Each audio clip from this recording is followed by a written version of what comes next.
दौलत वालों को देखो, आज अकड़ आ गई है, 4 पैसे आ जाते हैं फिर दीन कुछ नहीं है। जितने बड़े दौलत वाला उतना बड़ा अय्याश बना बैठा है, जितना बड़ा अमीन है उतना बड़ा चैलेंज कर रहा है, जिसके पास दौलत कसरत से है उतनी बेगैरती के साथ जिंदगी गुजारता जा रहा है। हमारी कौम का हुआ क्या है, ताशों में हम लग गए, ढोलों में हम लग गए, तमाशे हमसे आबाद गए, मस्जिदें हमने वीरान कर रखी है। क्या जवाब खुदा को जाके दोगे? मुझे बताओ तो सही, जिसकी नाफरमानी करते हो उसके एहसानात याद है कि नहीं? तू सो के नहीं उठता है, खुदा नाश्ता पहले दे देता है। तू इबादत एक वक्त की नहीं करता, दोपहर का खाना खुदा देता है। तुझे जोहर असर का याद ख्याल नहीं आता, मगरिब का सजदा तूने नहीं किया, शाम का खाना उसने दे दिया है, ईशा की पढ़े बगैर तू तो सो गया था। तुझे तो कपड़ों का होश नहीं, तुझे तो बदन का होश नहीं। वो कैसा मालिक के कुल है, तुझे बेहोशी के आलम में ऑक्सीजन की कमी नहीं करता है, फेफड़ों की रफ्तार नहीं रोकी जाती है, नफ्स बराबर चला रहा है, दिलों की धड़कनें बराबर चल रही है। ये सब कुछ कौन कर रहा है?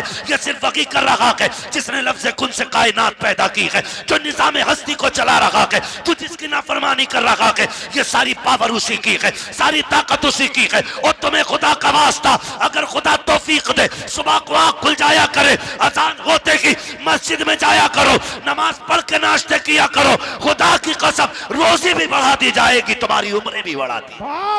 जिंदाबाद जिंदाबाद, नारे तकबीर, नारे रिसालत, बस लगे आला हजरत, जश्न दस्तार बंदी, जिंदाबाद जिंदाबाद।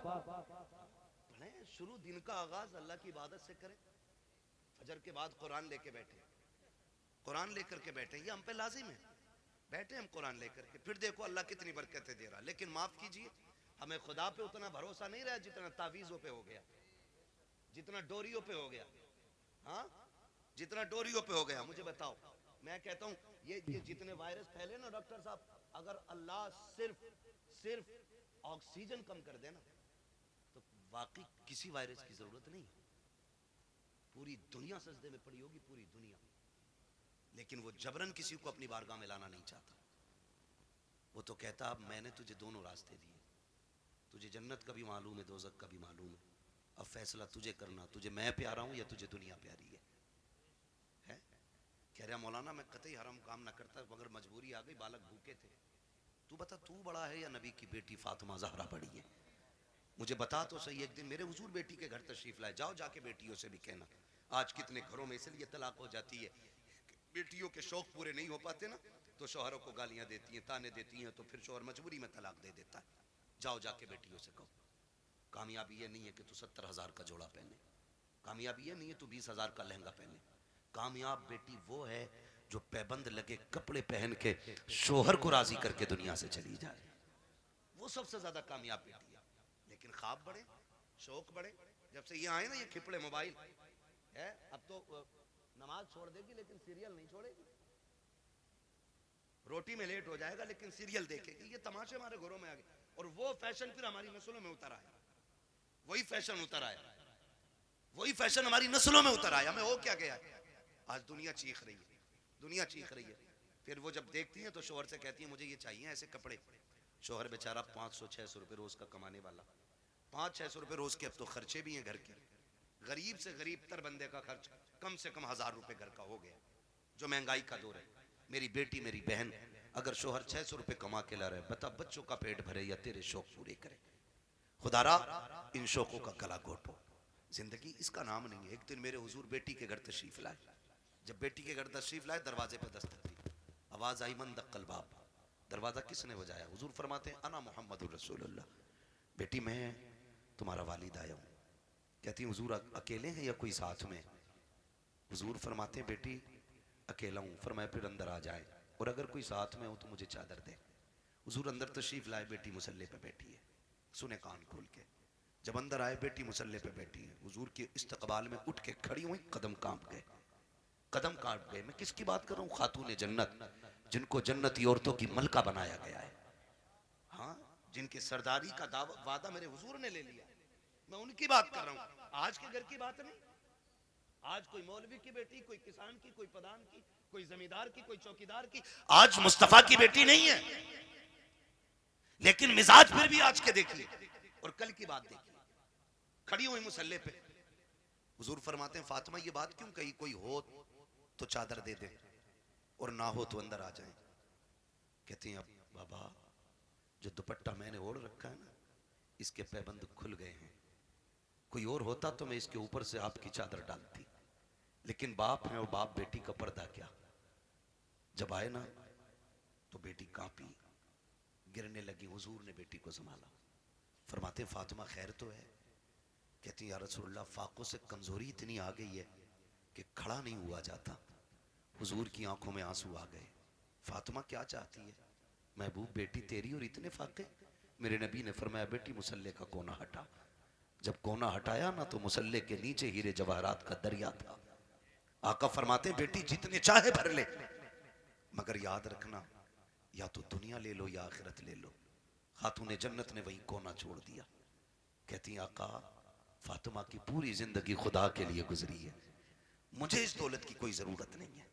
आज हुआ क्या है हमें, आज हुआ क्या है, बात बात पे बेटियां तलाक मांगने लगती हैं। चल चल तेरे घर में सुख नहीं पाया, तेरे घर में सुकून नहीं पाया। और जब लड़ाइयां होती हैं ना तो फिर ये भी फोन करके कहते हैं आऊं क्या बेटी? वो कहती है आओ अब्बा जरा देखियो ही ना आके। सुनो, शादी के बाद औरत के हक में सबसे ज्यादा ताकतवर उसका शोहर होता है। बाप चाहे करोड़पति क्यों ना हो, शोहर से ज्यादा ताकतवर कोई नहीं उसके लिए। आपके पास दौलत है, आप गए अपने जाके तमंचा कान पे रख दिया, लेकिन शोहर 3 बार कहेगा तलाक तलाक तलाक, पूरा खेल खत्म, सिस्टम खत्म। अब आप कुछ नहीं कर सकते, मार सकते हो लेकिन बेटी को जिंदगी नहीं लौटा के दे सकते। जो इज्जत गई है वो नहीं लौटा के दे सकते। आपसे भी थोड़ी सी गुजारिश है, मियां बीवी के झगड़े हुआ करे तो उड़ के न जाया करो, उड़ के न जाया करो। क्या कर बेटी गलती तेरी है तो राजी तू कर, और गलती शोहर की है तो फिर हम बाद में बात कर लेंगे। गरम गुस्से पे ना जाओ। नुकसान किस चीज का हो रहा है? झगड़े पहले भी होते थे और आज भी हो रहे हैं, लेकिन फर्क इतना, पहले झगड़े होते थे और बीवी घर जाते जाते 8 दिन लग जाते थे, गुस्सा ठंडा हो जाता है। और आज तो औरतें भी इतनी चला के पहले फोन लगा लिया, फिर कह रही है आदमी से बताओ क्या कह रहे थे तुम, फोन चालू है। मेरे बाप को क्या कह रहे थे तो वो उसे क्या मालूम फोन लगा हुआ, वो कहते तेरे बाप को भी देख लूंगा मैं, वो सुन रहा है। अभी झगड़ा खत्म नहीं हुआ, गाड़ी दरवाजे पे, क्या कह रहा भाई देख के दिखा, आए गिरबान पकड़ लिया, बस इतनी गुस्सा का पीता हो गई तलाक, मरो अब जा करके। और ये तलाक कराने वाले खुद अपनी बेटी को इज्जत के टुकड़े नहीं दे पाते।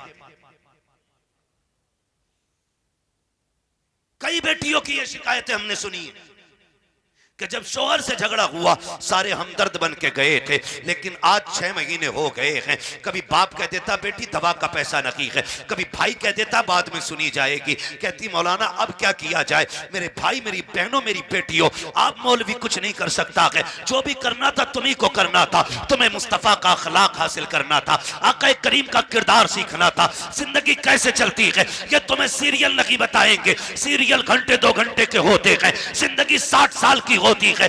इसे सीखने के लिए मुस्तफा की 63 साल जिंदगी पढ़ना पड़ेगी, आका का किरदार सीखना पड़ेगा। 60-70 साल की जिंदगी के लिए मुस्तफा को समझना पड़ेगा। याद रखिएगा जो मुस्तफा की जिंदगी के मुताबिक जिंदगी गुजारते हैं उनकी दुनिया भी बेहतर हो जाती है, आखिरत भी बेहतर हो जाती है। बाबा जिंदाबाद जिंदाबाद, नारे तकबीर, नारे रिसालत जिंदाबाद।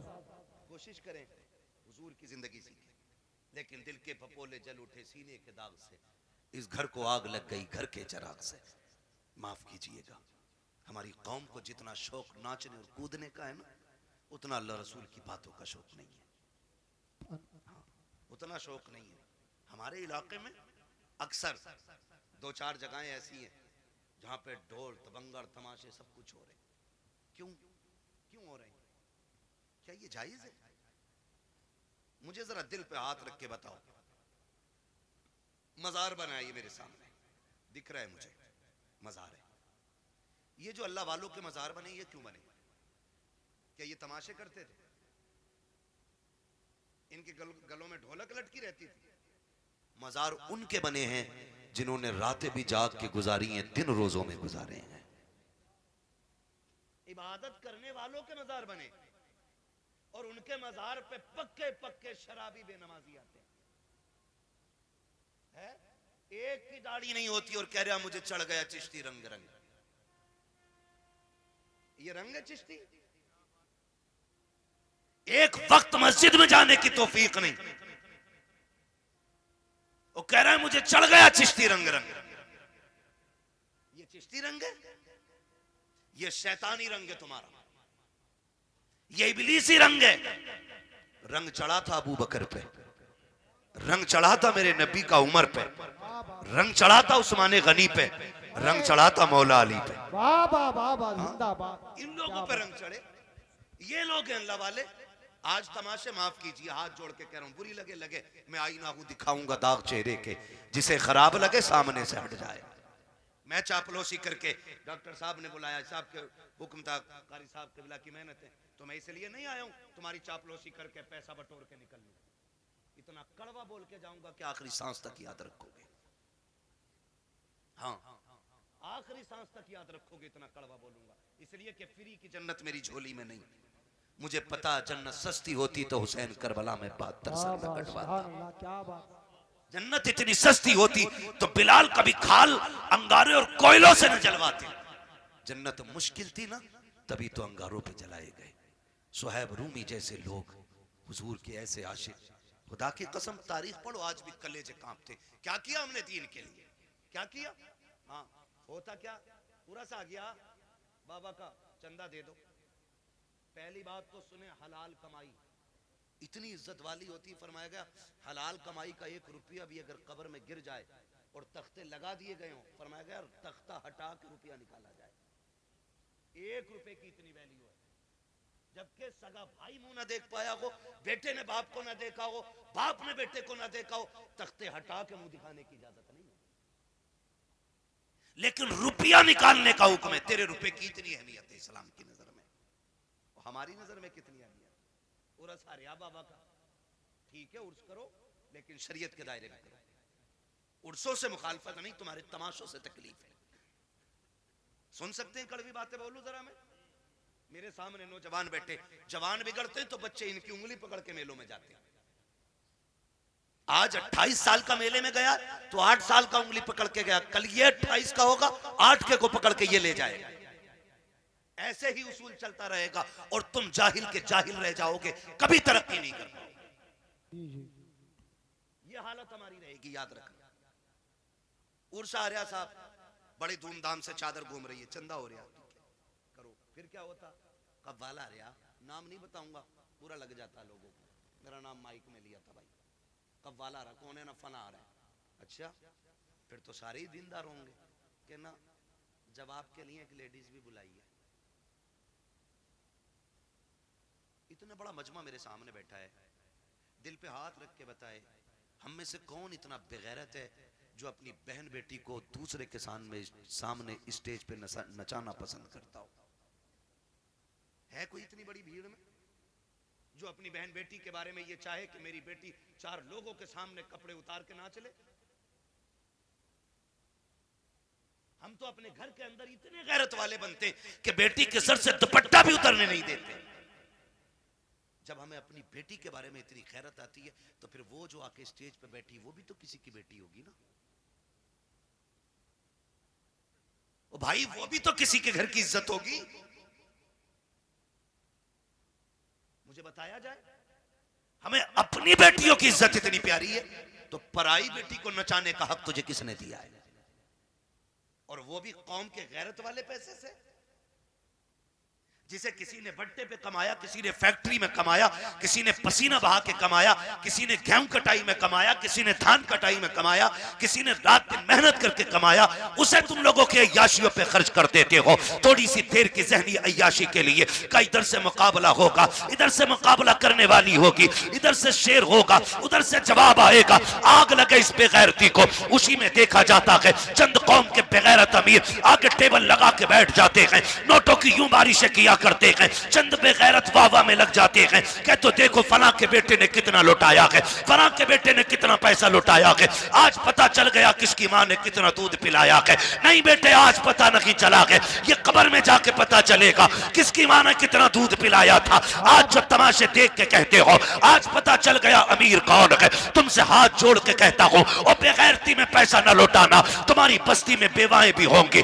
तुम्हारे बस्ती में गरीब भी होंगे, तुम्हारी बस्ती में यतीम भी भी होंगे। तुमने देखा होगा जब तुम्हारे बेटे ईद के दिन नए कपड़े पहन के ईदगाह जाते होंगे तो उसी रास्ते पर कुछ गरीब मुस्लिम बच्चे कोई चने की दुकान लगाता होगा, कोई खिलौनों की दुकान लगा के बैठा होगा। खुदा की कसम उसका भी जी चाहता है वो भी ईद के दिन नए कपड़े पहने, वो भी जी चाहता था कि ईद की नमाज पढ़ने के लिए जाए, लेकिन साहिब गुरबत ने रास्ते में पकड़ के रोक दिया था। जरूरतों ने उसको खरीदार बना दिया है। बैठ गया कि रास्ते में सामान लेकर के हम खरीदते तो चले जाते हैं, लेकिन गुरबत का ख्याल किसी को नहीं आता। हाँ, तेरे पास दौलत है, तुझे रब ने पैसा दिया था तो अय्याशियों के लिए तो नहीं था, कव्वाली और तमाशों में लुटाने के लिए नहीं था। काश क्या ही अच्छा होता तू इस पैसे को उठाता, चांद रात वाले दिन किसी यतीम के दरवाजे पे रात के अंधेरे में अंदर डाल के आ जाता, पर्चा बना के डाल देता। ईद सिर्फ मेरी नहीं है, ईद तुम्हारी भी है, इससे तुम भी ईद मनाना। खुदा की कसम अगर उस पैसे से किसी गरीब की ईद हो जाती तू कब्र में बाद में जाता, मदीने वाला तेरी कब्र में पहले तशरीफ। जिंदाबाद जिंदाबाद, बहुत अच्छे हजरत, जिंदाबाद जिंदाबाद। जो करने के काम थे वो किए ही नहीं, वो जो ना करने के थे डूब गए जा करके। हुए नाम वर बेनिशां कैसे कैसे, जमीन खा गई आसमां कैसे कैसे। अल्लाह ने तुम्हें दौलत दी है ना, खर्च करने से कौन रोकता है? लगाओ, लेकिन वहां जहां लगाने की जगह, जहां खर्च करने की जगह हमारे कमाई मेहनत की है, तो हम क्यों हराम काम में लगाएं जिसका नतीजा कुछ ना हो। यार मैंने किसी किसान को ढेला के धार में आज तक गेहूं बखेरते हुए नहीं देखा। क्यों नहीं बखेरता भाई? इसलिए कि इसमें बखेरूंगा तो मिलेगा क्या? सारे ही बह जाएगा। एक पक्की जमीन में 6 बार हल चला के दाना डालता है, सिर्फ इस उम्मीद पे कि इससे गेहूं उग के आएगा, एक के बदले में 7 बालें मिलेंगी, हर बाल में 70 दाने मिलेंगे। हम किसान से ताल्लुक रखने वाले लोग तो हम तो दाना भी बेकार जगह नहीं डालते। जब दाना बेकार जगह नहीं डालते तो आप पैसा बेकार जगह कैसे डाल सकते हैं? पैसा बेकार जगह कैसे डाल सकते हैं? अल्लाह ने दौलत दी है ना, तो तालीम पे लगाओ, इल्म पे लगाओ, कुरान वालों पे लगाओ। आप पैसे वाले किसी गरीब की तालीम में मदद करें। हम सबसे फिड्डी कौम है तालीमी एतबार से, पूरे मुल्क में सबसे निचले तबके में हम इस वक्त तालीमी एतबार से गवार हैं। हम लोग इतने गवार, डॉक्टर साहब अक्सर निकलना होता है, हम लोग तो रातों के मुसाफिर, और अक्सर कहते हैं उजाले अपनी यादों के हमारे साथ रहने दो, न जाने किस गली में जिंदगी की शाम हो जाए। है ना, जिंदगी मौत, मौत बहुत तेजी से हमारी तरफ बढ़ रही है, बहुत तेजी से।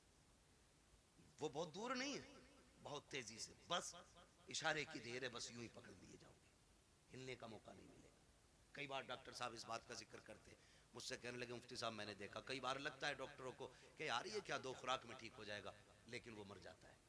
वो कई बार ऐसे मरीज हमारे पास आते हैं कि लोग कह देते हैं बचेगा नहीं, लेकिन फिर भी बच जाता। कहते हैं तब पता चलता है जिंदगी देने वाला भी अल्लाह है और मौत देने वाला भी अल्लाह है। सारी चीज का मालिक अल्लाह है।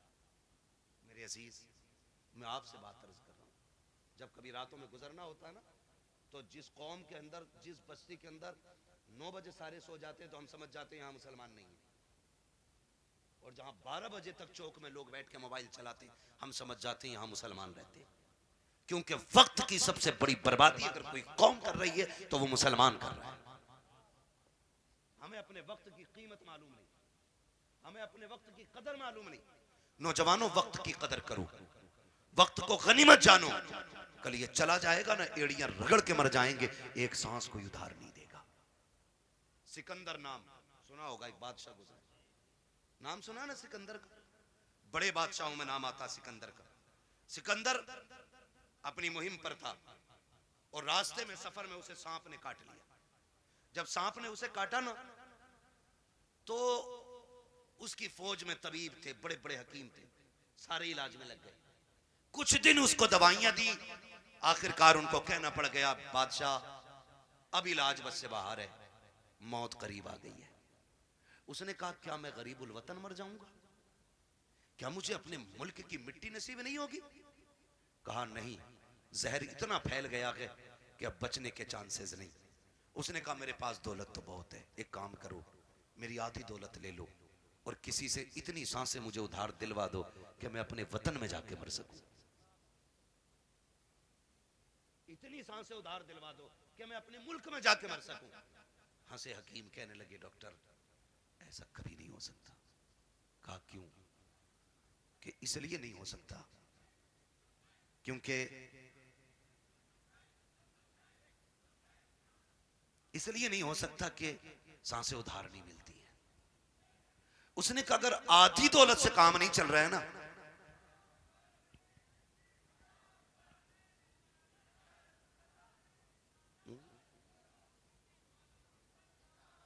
अगर आधी सांसों से भी, उसने कहा अगर आधी दौलत से काम नहीं चल रहा है ना, तो कहा फिर ऐसा करो मेरी पूरी दौलत उठा लो। तवज्जो है सारे लोगों की? तवज्जो करें जरा मेरी तरफ देखें। उसने कहा अगर आधी दौलत से सांसें नहीं मिल रही ना, तो उसने कहा मेरी सारी दौलत ले लो, मेरी सारी दौलत ले लो, लेकिन इतनी सांसें मुझे दिलवा दो कि मैं अपने वतन में जाके मर सकूं। भाई शांति से आके बैठ जाओ। उसने कहा इतनी सांसें मुझे दिलवा दो कि मैं अपने वतन में जाके मर सकूं। तो उसने कहा बादशाह पूरी दौलत लेकर भी तुझे एक सांस कोई उधार नहीं दे सकता। उसने कहा फिर सुनो, अगर मेरी दौलत किसी काम की नहीं है ना, तो फिर एक काम करना, मैं मर जाऊं ना तो मेरे हाथ कफन के बाहर निकाल देना। क्या करना है? कफन के, बोले कफन के, मैं मर जाऊं तो मेरे हाथ कफन के बाहर निकाल जान दे। क्यों सिकंदर? उसने कहा ताकि जमाने को पता चल जाए दौलत पे भरोसा ना करना। ये सिकंदर के काम ना आ सकी तो तुम्हारे क्या काम आ सकती है। और ये भी निकाल के बता देना कि मैं वो बेवकूफ बंदा हूं जिसने सब कुछ दौलत को समझा था, लेकिन जब आया था तब भी हाथ खाली थे, और जा रहा हूं तब भी हाथ खाली है। मेरे अजीज, मौत जब आएगी ना, एक लम्हे का मौका नहीं देगी, एक मिनट का मौका नहीं देगी आपको, सीधा नहीं होने देगी। तुमने देखा होगा शद्दाद ने जन्नत बनवाई, सुना है कि नहीं? शद्दाद ने जन्नत बनवाई। ख्वाब कितने बड़े थे कि पूरी जिंदगी ऐश की जिंदगी जन्नत में गुजारूंगा, लेकिन जब मरा ना तो जमीन और आसमान के बीच में लटका हुआ था। और ये भी आता है कि एक पैर जन्नत के बाहर था और एक पैर अंदर था। अल्लाह ने कहा खींच लो रूह, इसे इसकी औकात पता चल जानी चाहिए, इसे इसकी हैसियत पता चल जानी चाहिए। नमरूद कितनी बड़ी ताकत का मालिक था, इतना बड़ा ताकतवर के खुदाई का दावा कर बैठा।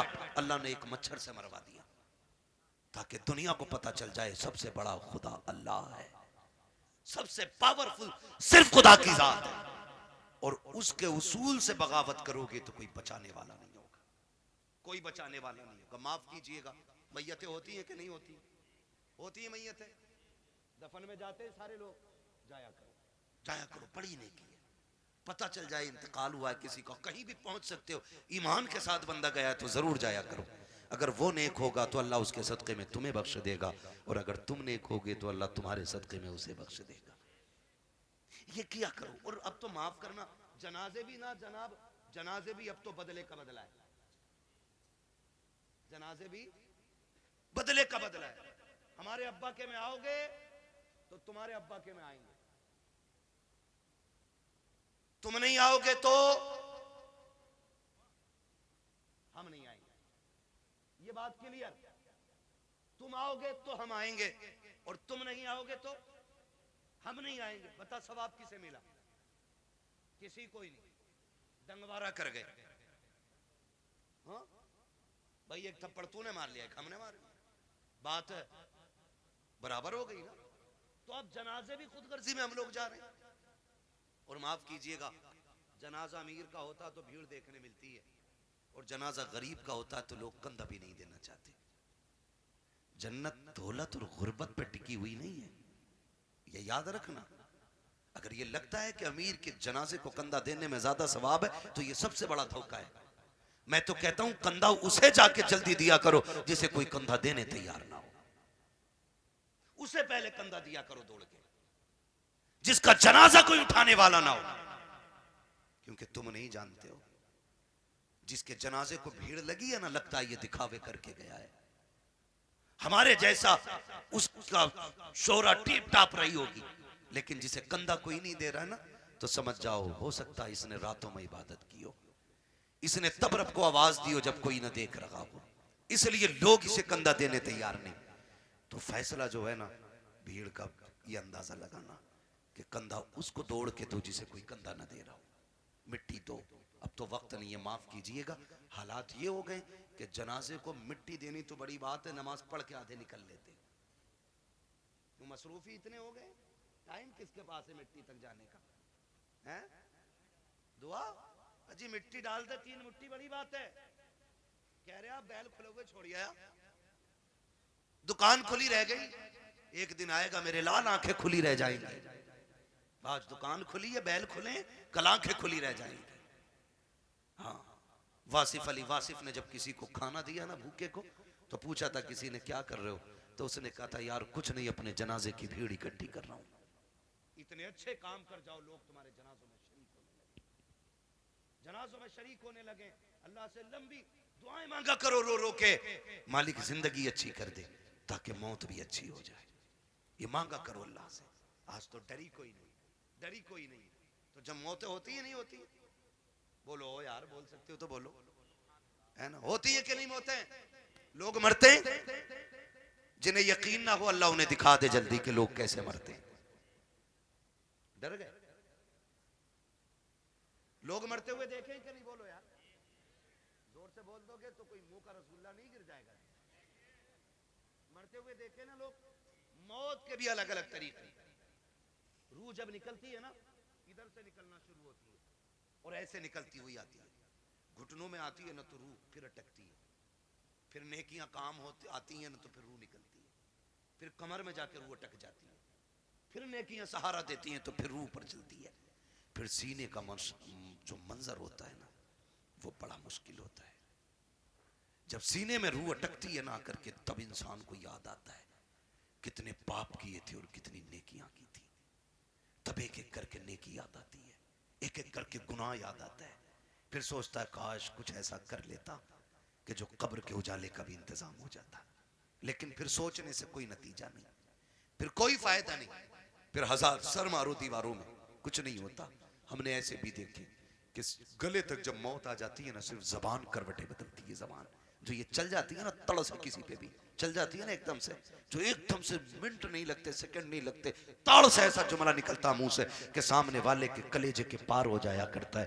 तीर के दिए हुए जख्म भर जाते हैं यार, जबान के दिए हुए जख्म नहीं भरा करते हैं। जब बेटा अपने बाप से कहता है ना तेरी औकात क्या, तूने क्या किया था, तूने तो हमें सिर्फ बड़ा कर दिया, ये जो संपत्ति है ना ये मेरी मेहनत की है, तो याद रखना ये जुमले बाप के कलेजे चीर देते हैं, ये जुमले माँ के कलेजे के टुकड़े टुकड़े कर देते हैं। ये जबान जो आसानी से चल गई थी ना बहनों से कि भीख लेने आ जाया करती है, तेरा है क्या इस जायदाद में, कभी ये ताने ना दिया करो, इसे संभाल के रखा करो। अगर ये गलत चल जाती है इंसान को दोज़ख में पहुंचा देती है, अगर ये सलामती से चलती है तो बंदे को जन्नत तक पहुंचा दिया कर। नारे तकबीर, नारे रिसालत। मैं बस मैं चंद बातें कर ले रहा हूँ। खुदारा जबान सही करें, अपनी जबान सही करें, इसे संभाल के बोला करें, जबान संभाल के बोला करें, तड़ से किसी को गाली ना दे, ऐसा जुमला ना बोले कि किसी के कलेजे के पार हो जाए। वरना याद रख, ये कब्र पे खड़े होकर जो बेटा कहता है ना बाद में, मेरे अब्बा को किसी को मेरे अब्बा से तकलीफ पहुंची हो तो माफी मैं मांग रहा हूँ, आज इसकी माफी से कुछ नहीं होना है, कुछ नहीं होना। मेरे अब्बा पे किसी का कुछ हो तो ले लेना। ये वो बेटा कह रहा है जो बाप की कब्जा की हुई आधा बीघा जमीन पे एक्स्ट्रा खुद भी हल चला रहा, खाली कब्र पे होकर खड़े होकर सफाई दे रहा, सफाई। अगर इसके मन में देने की होती ना, पहले वो वाली बांट के आता जो अब्बा ने हराम की छीनी थी। अब्बा ने सगे भाई की 5 बीसे फालतू जोत रखी है और बेटे को पता है ये कब्जा किया हमने, पहले वो निकाल के दे जो अब्बा ने हराम की ली थी।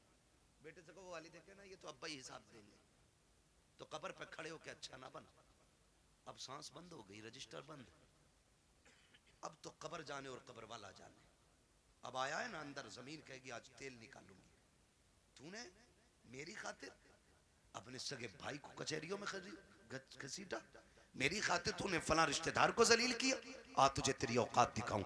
जब रगड़ेगी ना तो सुरमा बना देगी, सुरमा, कोई बचाने वाला नहीं होगा। तुम तो इस खुशी में बेखुशी में ये भूले बैठे हो कि तीजा हो गया है, बंदा जन्नत में पहुंच गया होगा, 40वां हो गया, जन्नत में पहुंच गया। हुकूकुल इबाद का मामला इतना सख्त है मेरे अजीज, तुम एक नहीं, सैकड़ों नहीं, हजारों तीजे 40वें करा लो। अगर किसी भाई का हक लेके जा रहे हो, अल्लाह उस वक्त तक जन्नत नहीं देगा जब तक एक एक भाई का तुमसे हिसाब बराबर नहीं करा ले। ये याद रखना, धोखे में मत रहना। इसलिए किसी का खा के नहीं मरना, खुदा तौफीक दे तो दे के मरना है, दे के मरना है। कोई किसी का नहीं होता है। बेटे 40वें के बाद कब्र तक भूल जाते हैं अब्बा दफन का हुए थे। ईद के दिन जाके कह रहा चचा तुम्हें तो पता होगा अब्बा किस कोने में रखे गए थे। ये पूछ रही है औलाद आज की, ये पूछ रही है आज के दौर में अगर कब्रों को निशान भूल गए हम, तो क्या लगता आने वाली नस्लों को हमारी कब्रें याद रहेंगे? उन्हें तो कब्रिस्तान तक याद नहीं रहेंगे हैं किधर। इसलिए खुदारा आखिरत की तैयारी खुद से करें, अपने आप से करें। अपने पीछे कुरान पढ़ने वाले छोड़ दें, अपने पीछे कुरान पढ़ने वाले छोड़। हम तो कह देते हैं कोई बात नहीं, मेरा इंतकाल हो, मेरे बच्चे कहेंगे मदरसे से बच्चे भेज दिए, ठीक है, बरकत वाली जमात है, नेक जमात है। लेकिन ये बात बताओ, पढ़ने में खुलूस इनके उतना ही होगा जितना बेटे के पढ़ने में खुलूस होगा? हो सकता है? कभी नहीं होगा ना, क्योंकि बाप का दर्द बेटे को ज्यादा है, बेटे का दर्द बाप को ज्यादा है। हमें तो बुलाओगे रस्मन पढ़ के चले जाएंगे, लेकिन असल दर्द बेटे को होता है। मैं तो कहता हूं एक बेटा कम से कम हाफिज जरूर बनाना, एक बेटा जरूर बनाना। अगर बना ना सके हो ना, तो कोई पढ़ रहा हो तो पढ़ने में उसकी मदद करना। कोई कुरान हाफिज हो रहा है ना, तो उसके हिफ्ज में मदद करें। आपका बेटे बड़े हो गए, आप नहीं पढ़ पाए, आपके बेटे नहीं पढ़ पाए, तो जो पढ़ने आप उनकी मदद करें। जानते हो क्यों? क्योंकि जहां भी ये पढ़ने वाला कुरान पढ़ेगा, अल्लाह एक एक हर्फ के बदले में 10-10 नेकियां तेरी कब्र में भी नाजिल फरमाता रहेगा। इतना बड़ा इंतजाम, इतना बड़ा इंतजाम। तो मैं अर्ज करूंगा खुदारा पढ़ने वालों से भी और पढ़ाने वालों से भी आपसे गुजारिश है, जब आपके बच्चे हाफिज हो जाए ना, तो फिर उनसे कह देना हमने तुझे कुरान के लिए छोड़ रखा है, कुरान के लिए तुझे छोड़ सकता और कुरान तेरे लिए है। पूरी जिंदगी तुझे कुरान पढ़ना है। हमारा काम ना कर, खेती हम कर लेंगे, जमीनें हम जोत लेंगे, मेहनत हम कर लेंगे, लेकिन तुझे कुरान याद रखना है। अब्बा क्यों? अब्बा क्यों? कहा मैंने तुझे दुनिया के लिए कुरान नहीं दिया, मैंने तुझे कब्र के लिए कुरान दिया है। मैंने तुझे कब्र के लिए कुरान दिया है। कब्र अंधेरों का घर है, बड़ी बेवफा दुनिया है। आप अपना बेटे को करोड़ों रुपए दे दे, मरने के बाद 50,000 नहीं देगा मस्जिद में। वो ये सोचता है ये पैसा जो अब्बा का बचाना है ये माले गनीमत है। भाई भाई का गला काट देते एक दूसरे का, सिर्फ 10,000 के लिए, 5,000 के लिए बंटवारे में गोली चल जाती है। क्यों? भाई बाप की दौलत थी, जिस पे झगड़ा था उसका कुछ हिस्सा उठा के खुदा की घर में दे दो। भाई वो इतना करके गया ना तुम्हारे लिए, उसके लिए भी कुछ राहत का सामान बने। लेकिन कह रहा क्यों दे? उन्हें उनके अब्बा से मिली थी, हमें हमारे अब्बा से मिली है। क्योंकि अब्बा खुद नहीं देता था मस्जिद में कभी, अब्बा ने खुद नहीं लगाया कभी दीन के लिए पैसा, तो औलाद कहां से लगाएगी? आदत डालें, अपने बच्चों के हाथ से दीन की राह में खर्च कराया करो, ताकि बच्चे देने के आदी बन जाए, देने के आदी बन जाए। मरते टाइम बंदे को 3 फिक्रें सताती हैं। कितनी? कितनी? सारे बोल दो भाई। कितनी फिक्रें? 3 फिक्रें सताती हैं। नंबर 1, मैंने जो दौलत कमाई है इसका क्या होगा।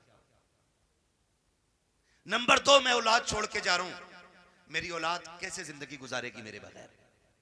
नंबर 3, मैंने कितनी नेकियां की और कितने गुनाह किए। ये सिर्फ 3 चीजें मरते वक्त याद आती हैं। 3 चीजें। कामयाब वो नहीं है जिसने अपने पीछे बंगले छोड़ दिए, कामयाब वो नहीं जिसने इमारतें छोड़ी, कामयाब वो है जो अपने पीछे कुरान पढ़ने वाला छोड़ गया है। वो सबसे बड़ा कामयाब है जिसने अपने पीछे कुरान पढ़ने वाले छोड़े। वरना बिल्डिंग है, ये बंगले कब्र में कोई काम नहीं आने वाले। मैं तो मुबारकबाद पेश करता हूं उस बाप को जिसने एक बेटे को हाफिज कुरान बनाया। मुबारकबाद पेश करता हूं। ये 500 रुपए रोज कमा सकते थे, कोई कमी नहीं है, जवानी में कमा सकते थे, लेकिन उस बाप को सलाम जिसने कहा बेटे तेरे हिस्से की मजदूरी हम करेंगे, हमारे हिस्से का कुरान तुझे याद करके आना है। वो माए मुबारकबाद के मुस्तहिक हैं जिन्होंने उन बच्चों को दूध पिलाया है कि जो बदले में माँ को दूध के बदले में जन्नत का टिकट देने वाले हैं। वो बहनें मुबारकबाद के मुस्तहिक हैं जिन्होंने ऐसे भाइयों की खिदमत की है कि जो बहनों को बदले में जन्नत के जाने का रास्ता आसान करेंगे। ये मुबारकबाद के मुस्तहिक हैं माँ बाप। आज होता क्या है, आज जवान हो जाए बेटा और माँ बाप को दौलत का लालच पड़ जाता है। उन बापों को सलाम करता हूँ जब पूरी जिंदगी बच्चों को कुरान के नाम वक्फ कर देते हैं। और क्या मिला इनके बदले में? पूरी जिंदगी बाप मजदूरी करता रहा, कुछ भी तो नहीं मिला। बेटा कुरान पढ़ता रहा, कोई सिला नहीं मिल सका। बस किस दिन के इंतजार में, काश मैं मरूंगा तो इसका कुरान काम आएगा, ये बेटा काम आएगा। बेटों से भी गुजारिश है, सुनो भाइयों, अगर रब ने तुम्हें कुरान की दौलत दी है, बाप ने मेहनत मजदूरी करके तुम्हें कुरान का कारी बनाया है, तो मेरी बात कान खोल करके सुन लेना। जब दुनिया बाप के जनाजे में जा रही हो, तुम भी जनाजे में जा रहे होगे। लोग आखिरी तख्ता दे करके बड़ी तेजी से मिट्टी डाल के लौट आएंगे। कोई कहता कि गर्मी ज्यादा है, खड़ा नहीं हुआ जाता है। कोई कहेगा सर्दी ज्यादा है, ठंड लग रही है। ये कह के लोग पलट आएंगे, कब्र में तुम्हारा बाप अकेला रह जाएगा। तो तुम्हें खुदा का वास्ता, ए कुरान पढ़ने वालों, तुम्हें उठ के नहीं आना है। जब सारे चले जाएं, तुझे बाप की कब्र पे बैठना है और कहना है अब्बा पूरी जिंदगी तूने कुरान पढ़ाया, खुद मजदूरियां करता रहा, मेरे हिस्से के धक्के तूने खाए हैं, मेरे हिस्से की गालियां तूने सुनी है, कभी चैन से सो ना सका, रात को ओवर टाइम ड्यूटी इसलिए करता रहा ताकि मैं कुरान ठीक से पढ़ सकूं। मैं कुरान का कारी बन गया, फिर भी तुझे जरूरत मजदूरी के अड्डों पे ले जाती रही, तुझे फिर कुरान पढ़ने की मोहलत ना मिली, मुझे मदरसों ने फुर्सत ना दी, तुझे जरूरत बाजार ले गई, तू मजदूरियां करता रहा। जो कुरान तूने पढ़ाया था, एक बार बैठ के पूरा कुरान न सुन सका। अपने बाप की कब्र पे बैठना और कहना अब्बा आज तू भी फुर्सत से है, मैं भी फुर्सत से हूं। जब दुनिया बिरयानी के लिए लड़ रही हो, तुम अपने बाप की कब्र पे बैठ जाना। अलहम्द के अलिफ से लेके वन्नास की सीन तक पूरा कुरान पढ़ के उठना। अब्बा से कहना अब्बा आज मैंने तेरी मेहनत का हक अदा किया है, कसम खा के कहता हूं इधर कुरान की तिलावत मुकम्मल होगी, उधर कब्र में खुदा की रहमतों का नुज़ूल होना शुरू। नारे तकबीर, नारे रिसालत, बस लगे आला हजरत उलमाए सुन्नत, ख्वाजा का हिंदुस्तान, मिलक का सुन्नी मुसलमान, हजरत अल्लामा मुफ्ती अम्मा साई किबला जिंदाबाद जिंदाबाद। करेंगे इंशाअल्लाह, पढ़ाएंगे बच्चों को कुरान, वादा करें इंशाअल्लाह। कितना है मैं कुरान, लोग समझते नहीं, लोग समझते नहीं है। मैं अभी 10 मिनट और हैं, कहें तो मैं थोड़ी कड़वी बात और कह दूं। पहले वादा करो इंशाअल्लाह कुरान से प्यार करेंगे, बच्चों को पढ़ाएंगे इंशाअल्लाह। अगर हम पढ़ने और पढ़ाने के लायक नहीं तो पढ़ने वालों की इज्जत करेंगे इंशाअल्लाह, करेंगे इंशाअल्लाह। कुरान कितना अहम है, बस चंद बातें और सुन, 11:15 हो गए। हाँ, तवज्जो करें। उम्र, हर जिंदगी की, हर शख्स की जिंदगी के 3 मरहले, अगर अल्लाह लंबी उम्र दे तो। सुबह, दोपहर, शाम। सुबह बचपन, दोपहर, बोले बड़े अच्छे लोग हैं माशाअल्लाह। अगर हमारे इलाके के लोग अच्छे नहीं होंगे तो फिर किसके इलाके के लोग अच्छे होंगे? समझ गए? सुबह, सुबह, सुबह, दोपहर, शाम। क्या बात है, ये 3 होते हैं। इतना याद हो गया ना?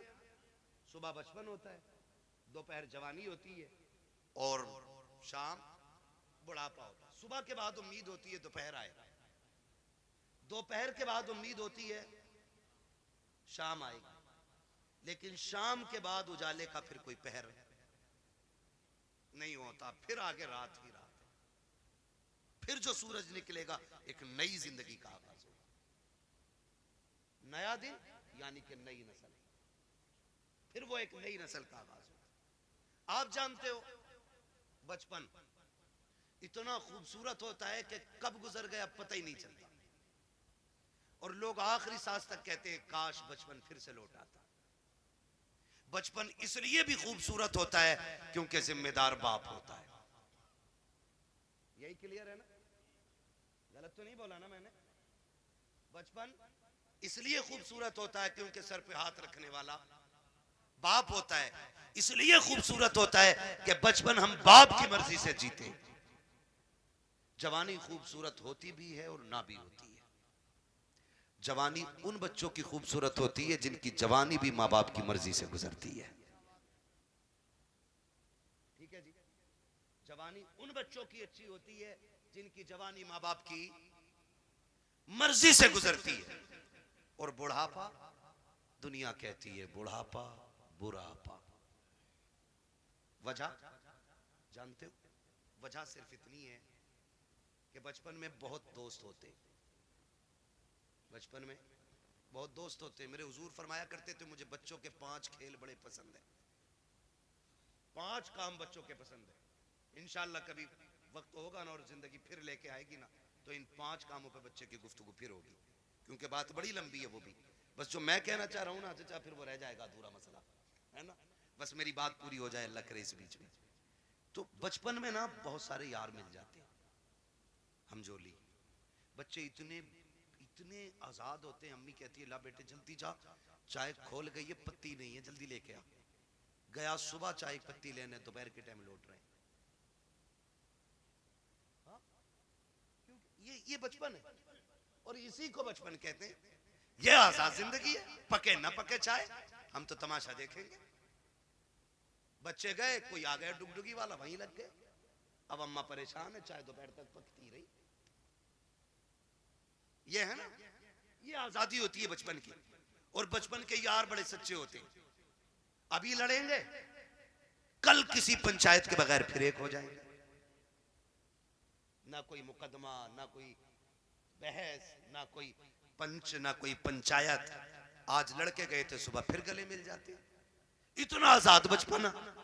और जवानी, जवानी में जिसके पास पैसा है उसके 1000 यार है। बस समझ गए ना? 2 चीजें, वक्त और पैसा। जिसके पास है ना उसके 1000 यार मिलेंगे। यानी यार उन्हीं के ज्यादा मिलेंगे जो बर्बाद हैं खुद भी और दूसरों को भी बर्बाद करेंगे। ये दूसरे लफ्ज मैंने बोले। भाई जिसके पास फालतू वक्त है, कोई काम नहीं है, तो वो दूसरों को भी ठलुआ बना के बैठाएगा। जो बंदा 4 पैसे कमाता, कई काम से लगता, बच्चों को हलाल रोजी खिलाता, दुकान बंद, वो भी बैठा उसके साथ। और बातें चौक में बैठेंगे, करे किसकी बन रही है अब के, उसकी इतनी सीटें निकल रही हैं, नहीं अब के उसकी बनवा रहे हैं हम। जिससे अपना घर नहीं चलता वो मुल्क चलाने की बात करता है। सही कह रहा हूं? ये फालतू की बातें नहीं है तो और क्या। ठलुए लोग, चाय बिगाड़ने वाले लोग चौक में बैठ के अपना भी वक्त बर्बाद करते हो, दूसरों का। खैर इधर नहीं जाना है, बस इतना बताना चाहता हूं। जवानी में भी 1000 यार हो जाते हैं। एक सबसे तन्हा उम्र आती है बुढ़ापे की उम्र, जिसमें गैर तो गैर अपने भी साथ नहीं निभाते, अपने भी साथ नहीं निभाते। सगा बाप बैठा है, सगा बाप। बेटा सुबह उठा, ड्रेस पहनी, मोबाइल हाथ में लिया, कुनमुना किया और निकल लिया। बाप मुंह देखता रह गया। रात सांस उखड़ रही थी, सुबह बेटे से दवा मंगानी थी, इसने तो मुंह तक नहीं छुआ, ये तक नहीं पूछा रात कैसी गुजरी, चला गया। फिर बाप सोचता शाम को आएगा बेटा, फिर बातें करूंगा। फिर शाम को बेटा आया तो मूड खराब था, माथे पे लकीरें थी, गुस्से में गुस्सा, जल्दी करो, जूता लाओ, पानी लाओ, ये लाओ, वो लाओ। बाप फिर डर गया, लगता है बाहर किसी ने टेंशन दे दी है। बाप फिर ठहर गया, उसने फिर मन की बात न कही। इसी हाल में महीने बीत जाते हैं, 2 बातें बाप बेटे से नहीं कह पाता। तुमसे हाथ जोड़ के गुजारिश करता हूं, तुम बच्चों को वक्त दो, हक है उनका, बीवी को वक्त दो, हक है उनका। रोज 10-5 मिनट माँ बाप को दे लिया करो। तुमसे वो कुछ नहीं मांगते बदले में, सिर्फ रोज शाम में बैठ के ये पूछ लो, अब्बा बता आज खाना खाया था? वो कहे खाया था। पूछ क्या खाया, अच्छा लगा कि नहीं लगा। ये पूरी जिंदगी हमसे कहते रहे बेटे बता तुझे क्या पसंद है। बाप की मर्जी मछली की थी, हमने कहा नहीं आज हमें तो बिरयानी खानी है। बाप ने अपना फैसला कैंसिल किया कि बेटे की पसंद की बिरयानी बनाई जाए। बाप चाहता था बिरयानी बने, हमने कहा कोरमा खाना है। बाप ने अपनी पसंद कुर्बान की, कहा बेटे के लिए कोरमा बनाओ। आज जब बाप बूढ़ा होकर के बैठ गया है, बेटा क्यों नहीं पूछता है अब्बा बता तेरी पसंद क्या है? आज वो बनेगा जो तू चाहेगा, आज वो बनेगा जो तू कहेगा, आज वो बनेगा जो तेरी पसंद होगी। कसम खा के कहता हूं, खाने ऐसे बनवाया करो, तुम्हारा मालिक इतनी दौलत नहीं देगा जितना तुम्हारा खुदा इन जुमलों से तुम्हें बरकतें अता। वाह बाबा, सुभान अल्लाह, सुभान अल्लाह, जिंदाबाद जिंदाबाद। बीवी बच्चों की मर्जी से रोज खाना बनता है, हफ्ते में एक दिन बाप की मर्जी से बनाओ। एक दिन बूढ़ी माँ को कहो अम्मा घर की मलिका तू ही है ना, आज खाना तेरी मर्जी से बनेगा, बता क्या चाहिए, बता क्या चाहिए। बस इतना पूछना माँ बाप से। और क्या तुम्हारे गुर्दे फेफड़े मांग रहे वो? बताओ तुम्हारा दिल मांग रहे वो? ये इतने गनी लोग होते हैं यार, अपना दिल दे के औलाद का दिल बचाने की कोशिश करते हैं। मैं नहीं जानता वो बात सही थी कि गलत थी, लेकिन इतना मैंने मोतबर लोगों को भी वो बयान करते सुना कि किसी लड़की ने अपने महबूब से कहा मुझे तेरी माँ का दिल चाहिए, और उसने जाके माँ का दिल निकाल लिया, लेके गया महबूबा के पास, कल ले तूने दिल मांगा था ले आया हूं। उसने ठुकरा दिया ये कह करके जब तू माँ का ना हो सका तो मेरा क्या होगा, मेरा क्या होगा। अल्लाह अकबर। जब इतना सुना गिरा, खड़े से गिर गया, खड़े से गिरा, माँ के दिल से आवाज आई मेरे लाल चोट तो नहीं लग गई, ये तो जान दे के भी तुम्हें बचाना चाहते हैं। तुमसे किसने कह दिया तुम्हारा दिल मांग रहे हैं? तुमसे किसने कह दिया ये फेफड़े गुर्दे मांगेंगे? सिर्फ 3 मिनट जिंदगी के दे दो इन्हें, 10 मिनट दे दो इन्हें, इनके पास बैठ जाया करो, इनसे बात कर लिया करो, बात कर लिया करो। नहीं जानते हम लोग, हम नहीं जानते। मैं डॉक्टर साहब बैठे हुए हैं, डॉक्टर इसराइल साहब, पूरी जिम्मेदारी के साथ कह रहा हूँ, कसम खुदा की, कभी कभी बड़ी बड़ी ताकतवर बोतलें वो काम नहीं करती हैं जो बेटे के 2 मीठे बोल बाप को ताकत दे जाया करते हैं। बैठा करो इनके पास, इन्हें वक्त दिया करो। आज ये बूढ़े हो गए, आज ये चाहते हैं कोई हमसे 2 बातें कर ले। मैंने कितने माँ बाप को दीवारों से बातें करते देखा है, दीवारों से। कई माएं झूले लेके बच्चों के बैठ गई है बुढ़ापे में, उसी को हिला रही है। बेटा किधर है? का दुबई में। बेटा किधर है? मुंबई में। बहू कहां? बच्चों को लेके गई है। फिर इसका क्या कर रही है? कैसे देखती हूँ बचपन याद आता है, बेटे से बात करने को जी चाहता, झूला हिला के इससे बात करती हूँ। ये दिन देखने थे माँ बाप को जिन्होंने जिंदगी हमारे नाम कर दी। आज उनके लिए हमारे पास 5 मिनट का वक्त नहीं है। क्या करोगे ऐसी दौलत का यार? अगर माँ बाप को खो के दौलत मिल भी गई तो कौड़ियों की नहीं है दौलत। इसलिए दौलत तो कभी भी हासिल की जा सकती है, माँ बाप दोबारा नहीं मिल सकते। आज हैं तो कदर कर लो, कल नहीं होंगे तो रोओगे, फिर मांगोगे, चीखोगे, कब्रिस्तान जाओगे, मिट्टी के सिवा तुम्हें कुछ नजर नहीं आएगा। वहां वही मिट्टी जिसे तुम डाल के आए थे, वहां कुछ नहीं मिलेगा तुम्हें। आज हैं, इज्जत करो इनकी, ना वक्त दिया करो। झूलों से माएं बातें करती है बेटों की, ये दिन दे दी औलाद ने। बीवी के पल्लू में ऐसा खुशबू में डूब गया जाकर के कि मां की आहें याद नहीं रही। वो बूढ़ा बाप तो रातों रात जाग के हमें सुलाता था, आज उसके लिए हमारे पास 5 मिनट नहीं। वो पानी मांगता है, पानी देने तैयार नहीं। कई अमीर कहते जी मैंने तो नौकर लगा दिया। नौकर उतनी खिदमत कर लेगा जितनी तू कर लेगा। ओ भाई, नौकर के मुंह धुलाने में और बेटे के मुंह धुलाने में जमीन और आसमान का फर्क होता है। तुमने कहावत नहीं सुनी, अपना मारे छांव में डाले, पराया मारे धूप में डाले। अपने तो जख्म भी फूंक फूंक के साफ करते, और परायों पे क्या फर्क पड़ता है, वो तेजाब छिड़के या नमक। कभी ये ना करना, माँ बाप की खिदमत के लिए कभी नौकर ना रखना। अगर कुछ चाहता है ना तो उनकी खिदमत में खुद नौकर बन के रुक जाना, खुद नौकर बन के लग जाओ। इसलिए कि इनकी नौकरी तुम्हें दुनिया में भी आला मकाम देगी और आखिरत में भी आला मकाम देगी। इसलिए कि ये माँ बाप की नौकरी है, माँ बाप की नौकरी है। ऑफिस के आगे हाथ बांध के इसलिए खड़े रहते हो, मालिक के आगे इसलिए ऊंची आवाज में नहीं बोलते हो कि बोनस कट जाएगा। मालिक की पहली घंटी पे इसलिए दौड़ आते हो कि ड्यूटी छूट जाएगी। माँ बाप की पहली आवाज पे क्यों नहीं आते हो?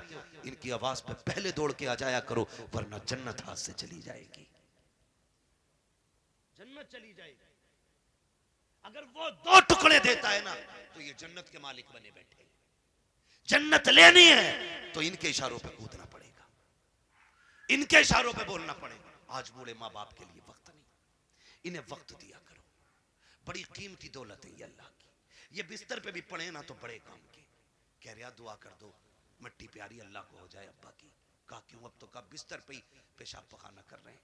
मैंने कहा ये तेरी खुशनसीबी है कि बाप की खिदमत का मौका मिला है। तू नहीं जानता है इनकी गंदगियां तू उठाएगा, अल्लाह तुझको बुलंदियों के ताज अता फरमाता चला जाएगा। नहीं समझते लोग इन चीजों को, नहीं समझते। बड़े खुशनसीब है जो माँ बाप की खिदमत करते हैं, उनकी खिदमत करके ना बड़े बन जाते हैं। इन्हें वक्त दिया करो। मैं आपसे कहना चाहता हूं सबसे मुश्किल दौर बुढ़ापे का आता है। कौन सा दौर आता है?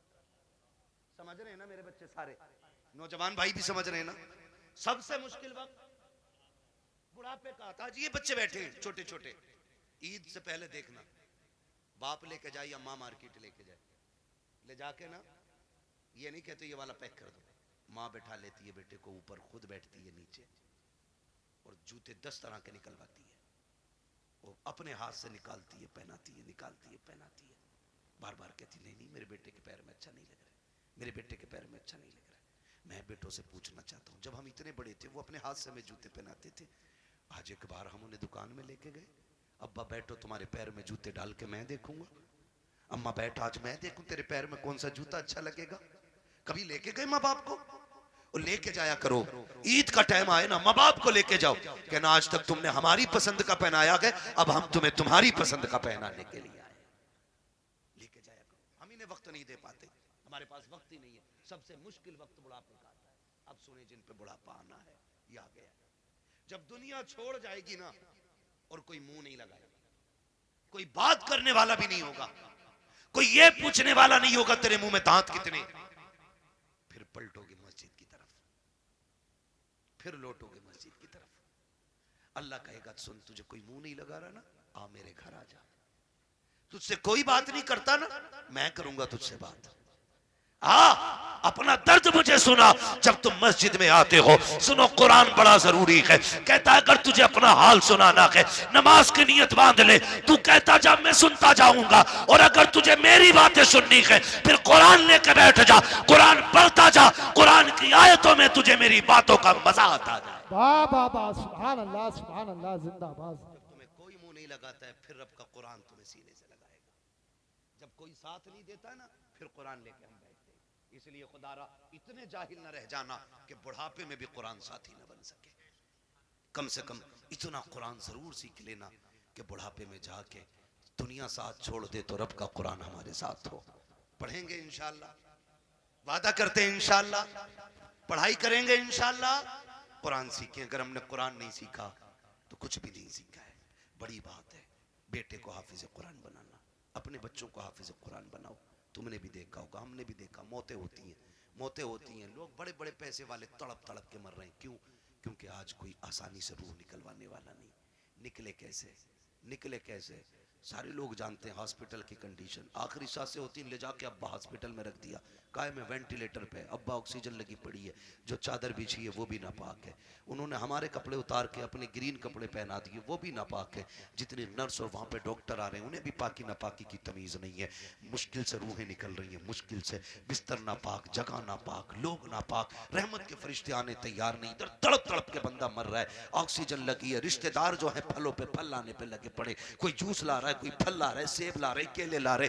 मैं वो जो ऑक्सीजन में पड़ा शीशे से झांक रहा है वो हाथ नहीं उठ पा रहे हैं आज उसके। आज अल्लाह की पकड़ में आ गया है वो। अब तक अकड़ में रहता था, हमने कहा था हमसे चंदा ना मांगना, ये तमाशे कर रखे हैं, ये तुमने मदरसों के नाम पे ठगी का जाल फैला रखा है, मौलवी होते ही हराम खाने वाले हैं। आज एक एक जुमले का बदला लिया जा रहा है, बड़ा तड़प रहा है, रूह निकलने का नाम नहीं ले रही है। सारे रिश्तेदार कोई फल कोई जूस लेकर के आ रहा है, इसकी आंखों से आंसू बह रहे हैं। आखिर ये रो क्यों रहा है? सारी फैसिलिटी मौजूद है, सांस भी मशीनों के जरिए आ रही है, रिश्तेदार भी सामने है। वो कहता मैं इसलिए रो रहा हूँ, इसलिए रो रहा हूँ, ये जो जूस लेके आ रहे हैं आज मुझे इसकी जरूरत नहीं है, ये जो फल लेके आ रहे हैं ये तो बंद कर दिया गया है। चाहता क्या है? वो ऑक्सीजन पे सामने वेंटिलेटर पे लेटा बंदा कहता है अगर ला सकते हो तो यासीन का पढ़ा हुआ पानी ला दो, सूरह रहमान की तिलावत का पानी ला दो। करेगा क्या? काम में जीना नहीं चाहता, अब कुरान की तिलावत के सदके में इज्जत से मरना चाहता।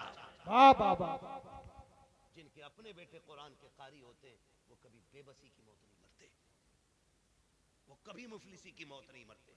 वो जब मरते तो इस शान से जाते हैं, इधर तिलावत होती है, उधर रूह जन्नत की तरफ निकल के जाती है। एहसान है इन उलमा का कि ये हमारे बच्चों को पढ़ा रहे और हमें दीन दे रहे हैं। मैं तो दावे के साथ कहता हूँ इस बात को, हमारे यहाँ हाफिज बन जाए तो बंदा 1000 रुपए देख कहता मैंने बहुत दे दिए इमाम मौलाना को। 1000 रुपए एक जोड़ा उनकी बहू को दिया था, एक जोड़ा उन्हें दिया था। सुन भाई, कान खोल के सुन, और मैल हो तो साफ कर ले। 1000 नहीं, 10 लाख नहीं, 50 लाख नहीं, ये जो खाल है ना तेरे बदन की, अगर ये उतार के ना इसका जूता बना के अपने बेटे के उस्ताद को भी पहनाए ना, तो तब भी उस एहसान का बदला पूरा नहीं होगा जो तेरे बेटे को इन्होंने हाफिज कुरान बना के तुझ पे एहसान कर दिया है। ये इतनी बड़ी दौलत, इतनी बड़ी दौलत है। यूं ही कोई कुरान नहीं पढ़ जाता, मेहनतें लगती है, रत जगह लगते हैं इसमें, आधी आधी रात से उठ के कुरान पढ़ना और पढ़ाना पड़ता है। हाँ, इसलिए मेरे भाई कुरान से भी प्यार करो, साहिब कुरान से भी प्यार करो, और वादा करो ये मेले तमाशों में पैसा नहीं लगाओगे, फालतू के हराम कामों में पैसा नहीं लगाओगे। अल्लाह तौफीक देगा तो इस पैसे को मुट्ठी बंद करके कुरान पढ़ने वालों पे लगाया जाएगा। लगाएंगे इंशाअल्लाह। नौजवानों से मेरी गुजारिश है, अक्सर कमाने वाले जाने वाले लोग हादसे रोडों पे हो रहे हैं, चलते फिरते मौतें हो रही हैं, माफ कीजिएगा, चलते फिरते मौतें हो रही हैं, पता नहीं चलता कब किसकी मौत की खबर आ जाए। घर से नए कपड़े सूट बूट पहन के निकला, थोड़ी देर में खबर आती है कि उसका भेजा फट गया, खत्म हो गया। नए कपड़े पहन के गया तो सफेद कपड़े में लिपट के सिल के आ रहा है, क्या हो रहा है? ये सब मौत है, मौत, मौत है, मौत, मौत आ रही है कदम कदम पे। कोई गया एक्सीडेंट हुआ, टांग टूट गई, किसी का हाथ टूट गया, कोई फट गया, पता ही नहीं चलता कब कहाँ क्या हो जाए। खुदा आपसे गुजारिश है, अपने पीछे कुछ लोगों की दुआएं शामिल रखा करो, दुआएं शामिल रखा करो। ये बात मैं अक्सर बताता हूँ, और मैंने जब से सुनी है ना ये बात, मुझे आज तक ऐसे याद है जैसे अभी मुझसे कोई कह रहा है। एक नौजवान ने मुझे फ़ोन किया, उसने कहा था हज़रत जी बड़ा रब का करम हो गया, रात गाड़ी चलाते चलाते ना मेरी आंख लग गई। कह रहा 2 किलोमीटर तक गाड़ी ऐसे ही चल गई, और शुक्र देखो गाड़ी पलटी नहीं। मैंने कहा करम है रब का। कहने लगा तजर्बा भी बहुत है मुझे, मैं नींद में मेरे हाथ सीधे रहे। मैंने कहा नादान हूँ। मैंने कहा कोई नेकी करता है? कहा हाँ। मैंने कहा कौन सा नेक काम करता? कहा जब चक्कर से वापस आता हूँ ना तो मदरसे के बच्चों को जाके ना 1% अपनी कमाई का जाके देता हूँ, मदरसे में दे के आता हूँ। मैंने कहा सीधी बात सुन ले, न तेरे हाथों ने बचाया न तजर्बे ने बचाया, तू सो गया था, कुरान वालों की दुआएं तुझे बचा के ले गई थी। अल्लाह सुभान अल्लाह।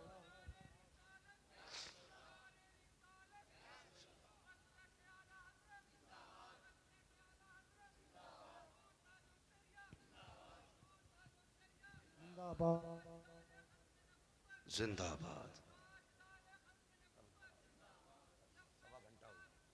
लब्बैक या रसूल। नहीं मेरे भाई, बस मैंने पहले कहा था तूफान नूह लाने से आखिर क्या फायदा, एक अश्क ही बहुत है अगर कुछ असर करे। मेहनत लगती है, मेहनत लगती तो किसी की दुआएं शामिल कर लो। आप सारे मेरी उम्र के मेरे भाई हो, कुछ दोस्त हैं, कुछ भाई हैं, नौजवान सारे मेरे। मैं कहता हूँ अपने पीछे यार दुआओं वाला साथ रखो, एक दुआओं वाला रखो। बड़ी दुआएं बड़े काम आते हैं इनके, ये लम्हे लम्हे के लुक में ना, ये कभी कभी हमारी सालों साल की गलतियों पे भारी पड़ जाते हैं। बड़े काम आते हैं इनके ये लुक में। हिस्से रखा करो इसमें, हिस्से अपने पीछे दुआओं वाले हाथ रखो। गारंटी नहीं है। कई लोग कहते हैं 500 रुपए देकर दुआ कर देना है, 500 रुपए देकर दुआ कर देना, कोई 1000 देकर दुआ, कोई 5000 देकर दुआ कर देना। चल तू दे रहा है, ये दुआ मुंह से कह के ले रहा है। ऐसे काम करो कि जबान ना भी खुले, दुआएं फिर निकलने लग जाए। ये असल दुआ होती है। कहा कह के कराई तो क्या कराई यार, ऐसे काम कर जाओ कि खुद दुआ दिल से निकल जाए, वो दुआ असर रखती है। कहा था दिल से जो बात निकलती है असर रखती है, पर नहीं ताकत परवाज मगर रखती है। ऐसे काम कर जाओ कि दुआएं दिल से निकलें। फिर मुझे वो बात याद आ गई, फिर मैं वो बच्चे की बात दोहराऊंगा। कुरान बड़ी चीज है, अक्लमंद है वो बाप जो अपने बच्चों को कुरान की तालीम दे रहे हैं, और साथ में दुनिया की तालीम भी जरूरी है, दुनिया की तालीम भी जरूरी है। आप बनिए, पढ़िए। अब लड़ाई तो पर बंदूक की नहीं रह गई है, अब लड़ाई कलम की है। जिस कौम के हाथों में कलम होगा वो कौम आगे जाएगी, और जिसके हाथ में कलम नहीं होगा वो नालियां साफ करेगी। ये याद रखिएगा। फैसला तुम्हें करना है, कुर्सी पे बैठ के हुकूमत करनी है या जूतियां उठा के तुम्हें नालियां साफ करनी है। ये फैसला आपको करना है। हमें अपने बच्चों की तालीम पे गौर करना है। हम 10वीं तक पढ़ा के कहते हैं जी बहुत पढ़ा लिया अब दुकान चलाने का, 11वीं तक पढ़ा के कहते हैं बहुत पढ़ा लिया दुकान चलाने का। सिर्फ दुकानें चलवानी है? हम तो समझते हैं कि ये हमारे मुल्क की तकदीर बने, और तुम सिर्फ दुकानदार बनाना चाहते हो। नहीं, अगर फाके रहना भी पड़े फाके कर लो, बच्चों को तालीम दो। मारेरा शरीफ का एक नारा है, आधी रोटी खाएंगे, बच्चों को पढ़ाएंगे। ये हर शख्स लाजिम कर ले। हम फटे कपड़े पहनेंगे लेकिन बेटे के कंधे पे स्टार लगवा के दिखाएंगे। हम फाके से रखेंगे लेकिन बेटे के सिग्नेचर में जोर पैदा करेंगे। हम फाके करेंगे लेकिन बेटे का कद ऊंचा देखना चाहते हैं। याद रखो, जब खानदान का एक बेटा बड़ा होता है, सिर्फ एक बड़ा नहीं बल्कि पूरा का पूरा खानदान ऊंचा नजर आया। वाह वाह वाह, सुभान अल्लाह जिंदाबाद जिंदाबाद। तालीम पे जोर दीजिए। पढ़ेंगे इंशाल्लाह, पढ़ेंगे इंशाल्लाह। ये जो चंदे करते हो ना कव्वालियों के लिए, चंदा बंद नहीं करना है, कव्वाली बंद करनी है। उस चंदे को उठा करके ना अपनी कौम की बच्चियों के लिए बेहतर इंग्लिश मीडियम स्कूल बनाओ। और ऐसा होना चाहिए जिसमें पढ़ने वाली भी बेटी हो और पढ़ाने वाली भी बेटी हो। इसी चंदे को उठा के, आपसे अलग से नहीं मांग रहा हूं, अलग से नहीं मांग रहा हूं, आप इसी चंदे को उठा के जो कव्वालियों में लुटाते हो, उड़ाते हो और जो देते हो, सिर्फ इतना उठा करके स्कूल बनाओ जिसमें पढ़ने वाली भी बेटी हो और पढ़ाने वाली भी बेटी हो। खुदा की कसम, फिर हॉस्पिटलों में तेरी मेरी बेटी को बेपर्दा नहीं किया जाएगा। अगर इलाज के लिए मरियम आएगी ना, तो फिर डॉक्टर बन के फातिमा नजर आएगी। जिंदाबाद। मैं न्यूज देख रहा था, कोई पुलिस उसका जेल का कोई जेलर है जो मुस्लिम लड़कियों को जो जेल में बंद है उनको रात को उठवा के अपने कमरे में बुलवाता है। ये हमारी कौम का मुकद्दर रह गया और हम कुछ भी नहीं कर पा रहे। क्यों? क्योंकि तुम किसी गिनती में नहीं हो। अगर हो तो तावीज की दुकानों पे तुम, डोरी की दुकानों पे तुम, चादरों की दुकानों पे तुम, फूलों की दुकानों पे तुम, मुजाबिरों में तुम, जाकर के देखो तमाशाइयों में तुम। अगर नहीं हो तो कामयाबी की जगह तुम नहीं। इसलिए पढ़ना है। और एक बात समझ बैठी है हम लोग के, जो होगा देखा जाएगा, देख लेंगे, जो होगा देखा जाएगा। अभी मौज कर लेने दो। ओ भाई, किसी के बाप में दम नहीं है जो तख्ते लगने के बाद कुछ देख पाए। औकात नहीं है जो कब्र के अंधेरे को उजाले में बदलने की ताकत रखता हो। कब्रिस्तान जाते हैं आप लोग, देखें कब्रिस्तान, गए होंगे कभी कव्वाली सुनने। अक्सर मेले भी ना कब्रिस्तानों में, भोजपुर में उरस होता, उर्स थोड़ी होने, उरस हो रहा है। हाँ, पूरा कब्रिस्तान तमाशों से भरा रहता है। कब्रों पे लोग चढ़े रहते हैं। गैरत आती है यार, हम तो हुजूर के उम्मती हैं, क्या हमें कब्रों के भी एहतराम नहीं रहे? जिस जमीन पे जूते उतार के चलने की इजाजत है, वहां कब्रिस्तान में कब्रों के ऊपर चढ़ बैठे।